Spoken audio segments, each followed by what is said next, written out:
Thank you very much for inviting me here to make a kind of a summarize, or let me say a reflection on what you did today. And I should congratulate you first and for all, because you are investing in the most important issue that we have. You have been investing in people. Because I'm working in politics, and politics is always, let me say, taking the vision, making your ideas on the future for our population. This is the central point. And in fact, let me start with one big thing. We should realize in Europe that our population, our people, that we are changing, not just only in technology, but in population. After World War II, Europe was about 1/5 of the world population. Now we are some 9% of the world population, and 2040 will be around and about 7% of the world population. The world is not getting bigger, but we are getting a smaller part. Second thing is that if you look into the population is changing in their age, of course, just like in China, but anyway. And now we have still 4 workers on 1 pensionate. And in 2040, maybe it will be 1 worker on one worker on 1 pension. So, wow, can we go on in the way that we do with our services, with our wealth creation? No, we cannot. So the central question is, how do we get out of this kind of trap? There are more traps: population, health, labor market, the environmental questions, the raw materials, all these kind of things. And then you need to debate about this in politics, because politics have to make the big lines along which you can develop. And I'm very glad that I could be here today to feel your spirit. Let me take out a couple of points. There is a great chance, there is a big chance for our young people, for all of you, because we need all those talents. Absolutely, in the developed world, in the underdeveloped world, but we need all of them, especially in Europe, in the United States, etc. And if I look to the future, the next years, there will be a lot of demand for young people.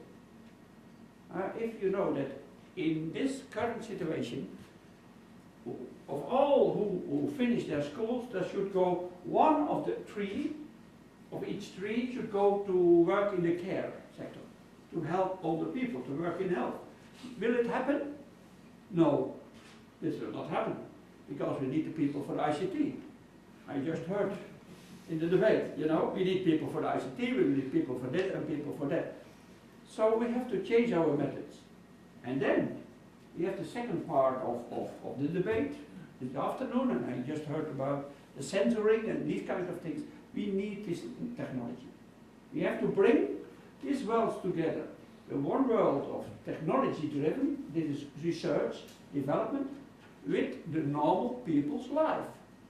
And this is what Europe did not do that well. We had, for long years, we had a very high scheduled, very high research and development. And we had a less valorization, less practice. And we could afford it. We could afford it, but we can't afford it, as I said, in the future. Because we need this ICT-driven services for people living in their own home on old age, connected with the service, with the hospital, reporting their situation of the body, whenever they want in the night or day, this is just a starting world. And this can help our system to change our system. So this is just one example. I take on board the aging population in relation to the themes that we did. Let me take out a couple of other points. Yes, the ICT world, the changes in ICT. I'm working in the European Parliament. You can say I'm a senator in Europe, in the Parliament, also working on the ICT field. And I totally agree that via our commissioner from the Netherlands, Mrs. Kroes, in the European Commission, we get so much information now that every activity will be ICT related. 40%, 40%, as we just heard, of the jobs will be ICT related. And where are those to advocate this new age, this new period to come, our young people? I think they will take it up. And probably people of my age, we will try to get into the right speed and to be connected with Twitter and other things. But in fact, things are going so quickly. And in this field, Europe is doing together with China wonderful things. Not just debating and just making quarreling a little bit about private intellectual property, etc. But we do some things together, like the Galileo. The Galileo is this new system we bring via the satellites around the world to have a much better, let me say, GPS as we have now, much better, and that is not related to, let me say, a military background, because the GPS system is still related with the Pentagon. And if something goes wrong somewhere in the world, someone can say, boop, go. Okay, there might be always a relation between security, etc. But we, as European Union, as European Parliament, together with partners also from China, we now bring this new system there that is much more precise, and a civil-oriented system. And in this world, we can work on a lot of new services. A lot of those, because it's much more precise, and talking from agriculture from one side to the traffic in the cities and the fleet management of cars. And you get into the fleet and you can easily eat or do your things because the car is getting to where you want. You know, it will happen soon via this Galileo system. So what we have to do, we have to take up with the young generation these new things, also in Europe. So it's not a defensive debate about the euro to get out of the crisis, or about the population that's aging, but it is an offensive approach by bringing into our hands, in our environments, the effects of this technology we can do. So I'm very glad that these kind of macro, mega projects are done together with partners in the world like China, like we do the ITER. It's a long-term investment. We have to put a lot of money in it, again and again. That is the fusion project. And so this is really important to say, and this is an offensive agenda we have to get. These days, and I just saw a bag here, this is yours? Yes. It's called the EU-China Mayor Forum. Okay. 2 days, last 2 days in Brussels, a lot of mayors have been in. The mayor of Shenzhen, the mayor of Nanjing, and the mayor. Okay. And why do I say this? Because if you have big agendas, political agendas, it has to be elaborated. It has to be in practice at some level. And then the local and regional level is really important. Because you have to motivate your people. And there has been, yesterday I was partly in the debate, an agreement between Europe and EU to have the mayors and the managers of the cities to get into concrete programs of cooperation with European cities on sustainable development, sustainable transport, about water management in the cities, etc. And this is both on technology, but much more important is how you get your people engaged. How can you motivate people? But like in China now, a lot of people from the rural areas, they go to the cities, and the cities grow big stone cities, you know. But this does not mean that the city has a heart, and that people want to contribute to a sustainable city that is green and that does not spoil the environment. So this is wonderful that yesterday the seniors were placed, and the wonderful other thing is that when these mayors in the future come to this program in Europe, where do they start? Not in Brussels. Too big, I think. They will start in The Hague. The Hague has got the position, together with the Chinese, to have first a course, let me say, of 5 days, to start, and then to go to wherever you want, to Stockholm, to Madrid, to Paris, or to Stuttgart, to see how you can implement these kind of courses. So this is a European-wide agreement on basis of a program that has been prepared for years on basis of a covenant of mayors. The mayors of Europe have cooperated, especially on the CO2 agenda, environment agenda, and now the door is opened for the managers and the people from, interested people from the cities in China. So, 2 concrete points. Third point, as a member of the European Parliament, I've been in good contact with the Chinese representatives in Brussels, and I'm also a goodwill ambassador of the Dutch-Chinese Chamber of Commerce, so I could visit several times China. What I saw is a tremendous change. You know, I didn't know for 30 years, but the last 10 years. And last time that I was there, I had a dinner, and I was sitting together with Wang Kang. And he's the Central Minister for Research and Development. Do you know what language that we were talking this whole dinner? German. You know, he was one of the engineers developing the Audi 4. He was. For I think 12 years or 60 years he was in Germany.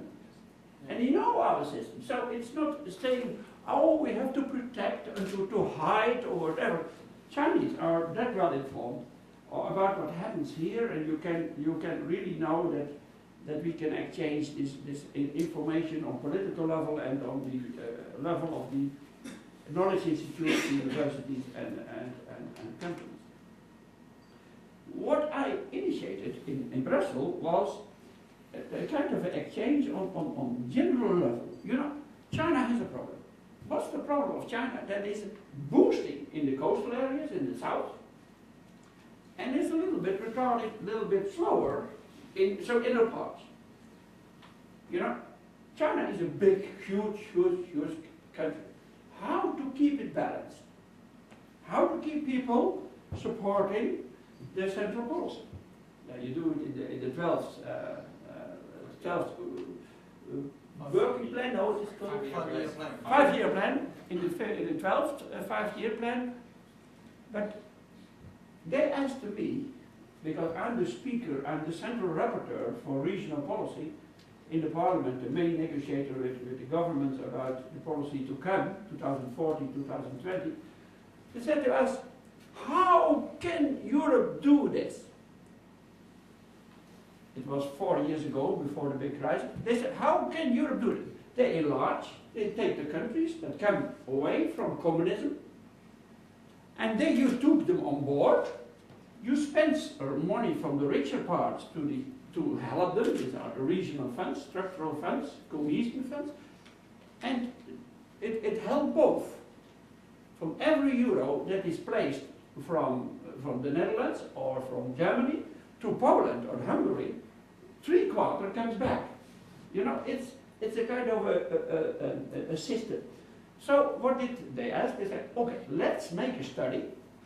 And we did, and we finalized it, and I went to this for us to prepare also the 12th cohesion, the 12th plan in China in this framework, and we saw what were the principles behind this cohesion policy, and what China did. So we brought this together, and I put some brochures this morning, and now they are gone. Some of you have the brochure in which we formulated the conclusions. And this is really important. It's not only the competition. It's not only the market. There is something beyond it, from solidarity. If there is no solidarity, you cannot work. And I was astonished when I got to China, to Bechuan. They invited me to Bechuan. The regions of the earthquake. Here we talk about this, this ITC. They can protect. They can analyze probably when these kind of earthquakes are coming, and to gather data. But I went there to see what happened in solidarity. I had just planned in 2008 a trip to China, and we could not go because we would visit that area. Then at that time, every city, a lot of cities, took responsibility, and they put money out of their own budget to build up Bechuan in Chengdu region. And this is what happened there. And it was remarkably the same 1%. European countries pay 1% to the European Union on GDP level to get things stimulated. That's not too much, you know. But this is the actual situation in Europe, and at the same time in China, the cities took 1% of their budget and transformed it to Bechuan region, where these 20,000 people are still buried a lot, huh? Under the sand, under the rocks and stones.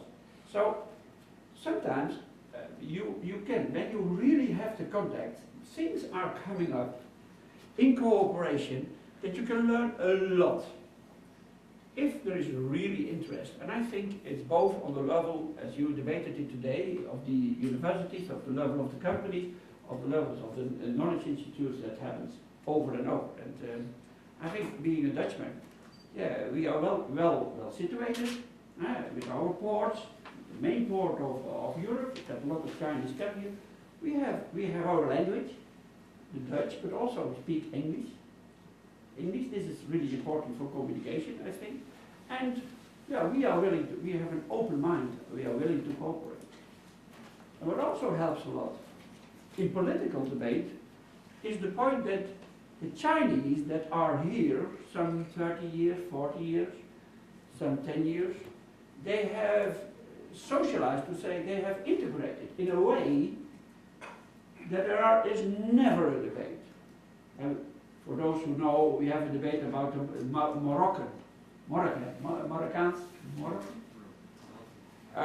youngsters, but we don't have a debate on the Chinese young people.